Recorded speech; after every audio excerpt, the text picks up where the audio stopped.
Béatrice Fornari. Je ne sais pas si vous la connaissez déjà, donc on va aller titiller un peu Béatrice. On va lui demander de se présenter à nous. Eh ben, bienvenue à tout le monde. Moi déjà, juste pour dire, on s'est connecté avec Nancy parce qu'elle dit femme de cœur, ça me touche beaucoup. Parce que des fois, quand on est chef d'entreprise ou quoi, ben, notre cœur ou ce côté-là, ben, c'est peut-être moins visible. Donc ça me touche beaucoup. Merci Voilà. Nancy. Ça me fait très plaisir. Et effectivement, moi, ça fait 10 ans que je travaille l'intelligence émotionnelle. J'ai obtenu un diplôme universitaire de neurosciences en 2008 à la faculté de Lyon 1. Et depuis ce jour, j'étais formatrice, donc j'ai été aussi enseignante. Alors, partager aux autres, le fait de comprendre les choses, d'apprendre pour pouvoir ensuite les mettre en place, c'est mon truc en fait. Moi, je suis très sur le passage à l'action, en sachant que si on passe pas à l'action, c'est pas qu'on procrastine, c'est que juste émotionnellement, il y a un petit truc, un grain de sable dans l'engrenage. Et ça m'a fascinée. C'est la raison pour laquelle je suis allée passer ce DU de neurosciences et je me suis spécialisée sur le cerveau émotionnel, celui qu'on appelle le cerveau limbique, les profils émotionnels.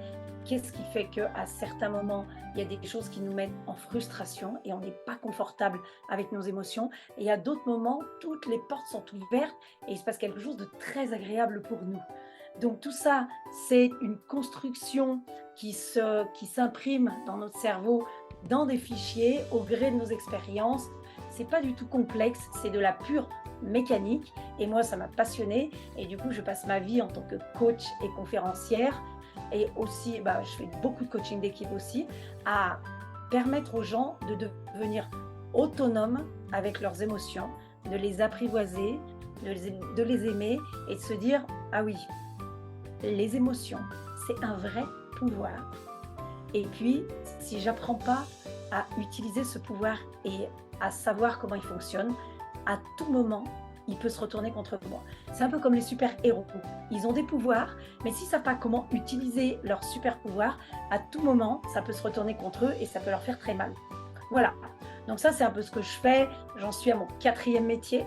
À côté de mon métier d'accompagnement et puis de conférencière, je fais beaucoup de théâtre d'improvisation.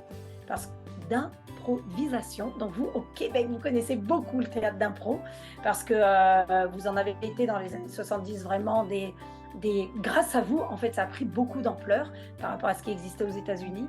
Et aujourd'hui, je suis professeure d'improvisation. Donc évidemment que ce que je propose, même pour développer son intelligence émotionnelle, c'est plutôt très vivant, c'est des jeux, des exercices reliés à l'improvisation et justement qui nous permettent de développer cette forme d'intelligence, l'émotionnelle, qu'on nous apprend pas trop à l'école. Voilà. Oh non!